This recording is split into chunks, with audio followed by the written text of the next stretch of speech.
Hi everyone, how are you? Today we're going to be talking about intuitive eating and how to feel your fullness.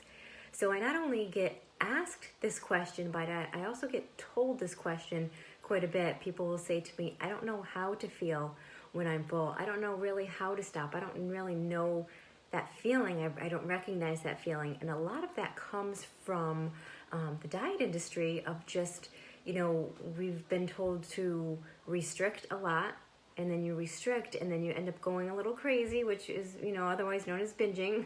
And then we eat past our fullness, and we're not even sure, okay, what just happened there? I'm feeling too full right now because I overate. Not even knowing where that line is, quite where you should have stopped, where you were full, yeah, but not that overly full, not feeling good kind of feeling. So think back to when you were young, when you were a child, and when you would eat, and all of a sudden, your fullness cue would just kick in. I think about my little one. I have a 4-year-old who, there's no question about when she's full. She will verbalize that to me. She can verbally tell me when she's had enough, which is great. I love that she can do that. And I find this so fascinating to watch, just to watch the ways that young children actually will respond to their own eating cues. And as adults now, our bodies give us signals.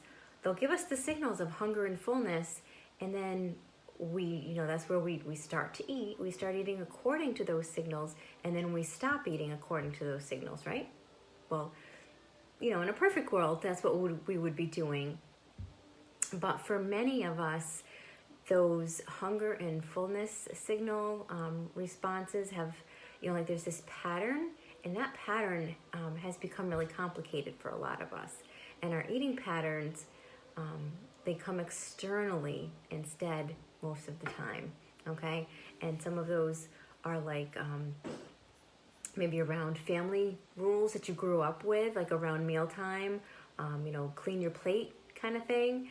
Doesn't matter when you're feeling that fullness because you have to clean your plate. That's the rule. Or we call food good or bad, or there's this exposure to different types of foods, or we've just been so exposed to the diet culture. Okay, and if you have restricted your food, or you're someone who binge eats, it gets a lot harder to notice and even respond to your body's cues that it's sending to you. So if you come on today, please say hello. Let me know you're here, because if you have any questions, just pop it right into the comments for me. I'm happy to answer your questions for you. So the restrict binge cycle, it can really be extremely difficult to feel, when you're doing something like that. When you're restricting and you're binging, it can be so hard to feel how you actually feel full, or when you feel full, or even that hunger, because you're restricting so much that you're probably always feeling hungry, that you never really gave into it when you should have in the beginning, when that hunger first started coming on. So we're ignoring all of these natural signals that is coming into us, that our body is telling us, and we're completely ignoring them, and we are just overriding them, and we're telling them to just kind of go away, because I'm not going to listen to you, and I'm going to do what the diet industry is telling me to do instead. So when we do diet or we restrict our bodies, our body feels as though it's going into this starvation, okay? It's going into starvation mode. Just like, in earlier times when there were periods of famine, okay? So that's what it's making your body feel like. And our bodies are trying to just conserve this energy, and it's going to signal us, it's going to send signals in ways that it can to get energy from you. So this eventually sets you up to end up binging. And binging was actually adaptive once upon a time, because our bodies were trying to consume as much as possible when it was available, because it was afraid that there would be another famine. But today we have such a wide variety of food just available to us that, you can imagine what binge eating or severe restricting does when you repeat it over and over again. Both our physical and our psychological tools for detecting our own hunger and fullness start to get disrupted. when we're doing these things, when we're binging and restricting, or restricting and then binging, I should say. So there's actually, we're messing with our hormones when we do that, okay? And I'm going to tell you why. Because the hormone that signals our brain to eat, or even to stop eating, they're no longer functioning. They're not functioning properly. And then, and we're going to lose trust in our body. We're going to just lose trust in ourselves and in our body's ability to actually sense those signals, the signals of hunger and fullness, okay?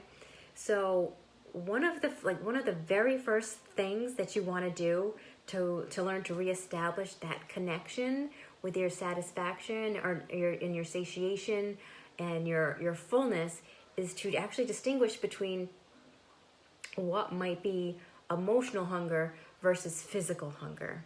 Okay, that's where you need to stop and start first. So if you are emotionally driven to eat, it's going to feel like it just comes on all of a sudden, okay? And it feels as though it can only be satisfied with a specific food. And it feels as though it must be satisfied right away. It's going to come on suddenly, and it's got to be satisfied right away, right then and there. And it feels like it's existing kind of in your head or in your mind. And it kind of just pulls you to be uncomfortably full, or just you get stuffed before the feeling actually starts to ease up, okay? That's when you know it's emotionally driven, okay? You're emotionally hungry when you're feeling those kind of feelings within your body. Physical hunger, on the other hand, it tends to come on much more gradually, okay? And it tends to feel it like more in your physical body than in your mind, okay? And generally, it will go away once you are physically satisfied, okay? So when I'm working with my clients, I recommend that they use a hunger and fullness scale to begin redeveloping their awareness around their hunger and fullness cues. And that is where it's so simple. It's really easy. You know, you just think of a scale on 1 to 10 scale, and you want to start eating when you're at maybe a level 2. Let's start down at the bottom. Okay, I'm just starting to get hungry. I'm starting to notice some of my hunger signals, whether it might be a little growling in my stomach, or you hear those noises. Sometimes you feel it in the back of your throat. I always feel it in my throat. I know I'm really, really hungry. You can get a headache. Sometimes fatigue. I know I definitely feel a little sluggish. I'm like, all right, yeah, I need to refuel. It's time to eat. These are all different ways, and everybody feels hunger different ways, but it's a matter of pinpointing those feelings for yourself so you know when you're starting to get hungry, because you don't want to get past that point. So say on a level 2 on the scale, you're like, all right, I'm starting to feel some of these cues now, these signals that my body's sending me, so it's time to start planning for food. It's time to start eating. Not a half hour from now, not an hour from now, right now, okay? Because if I wait any longer, if I go up that scale any further, I'm going to start to get ravenously hungry. I'm going to start to get hangry. And we all know what happens when we get ravenous or hangry, right? First of all, our mood changes, for one. We're not the happiest person to be around. And 2, we don't tend to make the best choices when we're much more hungry at that point. Or we even tend to overeat too. So that's why you want to start to eat when you're just starting to notice those hunger signals coming your way. And then where a lot of people get tripped up, okay, now when do I stop? How do I know when I'm full? How do I know when to stop now? Well, you want to get to maybe a number 7 on the scale. You don't want to get to that 10. 10 is way too high. 10 is way too full, too stuffed. I've gone overboard. I've overeaten. I don't feel good. Now I'm feeling a little sick, a little nauseous maybe, because you've overeaten. You're feeling guilty and feelings of shame and regret. Don't want to go there, okay? Don't get to that number 10 on the scale. You want to stop at that number 7 where you're feeling really good. You're feeling satiated. Yeah, you're feeling full, but in a way that feels good to your body. You feel like you've re-energized. Like I know I said I start feeling a little sluggish, a little fatigue, which is a signal that my body's sending me that it's time to eat, it's time to refuel. So now I've eaten to about a level 7, and now I'm feeling good again. I'm feeling re-energized because I've nourished my body now. So again, your goal is to start eating at around a number 2 on your scale, and then this is the point this is the point where you're going to just start to refuel and start feeling good. And, you aim to stop at that level 7, because this is where you're going to just feel pleasantly full and satisfied when you get to that point, okay?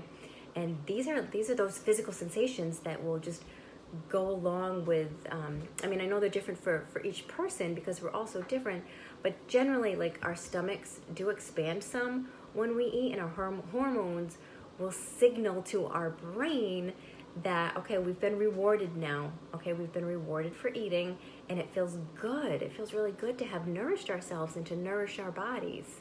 And that's how you want to feel when you know that you've had enough.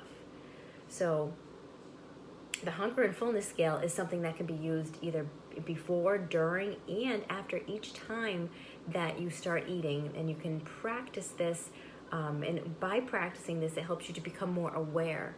Okay, and it becomes more aware of everything that all these needs from your body. And it can also help you to be more mindful, like when you're breathing, when you're eating, make sure you're slowing down and taking some nice deep breaths, because that brings awareness, and it helps you to be more mindful when you're eating, and that helps you to also recognize your fullness on that fullness scale. Okay, and if you have eaten past that point to where you're feeling comfortable, you're not comfortable anymore, if you eat past that point, remember that it's okay. It's practice. That's what practice is for, right? It's a practice for a reason, and there's always going to be a time that you're going to kind of miss it a little bit. But if you're still struggling to know what your body is telling you, consider some other factors that may be making this difficult for you to assess. Maybe, like, think about, like, what kind of environment are you eating in? Is your environment too stressful for you, or is it distracting you from being mindful and being aware, and being able to in tune with your own signals? Do you suffer from anxiety or depression or something like that? Those are conditions that can alter your appetite significantly. Or are you taking any kind of medications? Some medications might make this challenging as well. So, like I said, everybody's different. So you want to take into account where you're starting from and what you have going on, so that when you begin, you are completely understanding of yourself and what's going on with your own body, so that it will help you better in tune to your signals, okay? And think about how you can incorporate this and practice honoring your hunger and your fullness, and actually honoring your hunger and respecting your fullness, I should say, throughout your day. Think about how you can do that throughout your day as you're eating, whether you're having a meal or a snack. And if you feel like you're still struggling with physical or emotional issues that are kind of throwing off your internal cues, then feel free to reach out. I'd be happy to discuss this further with you.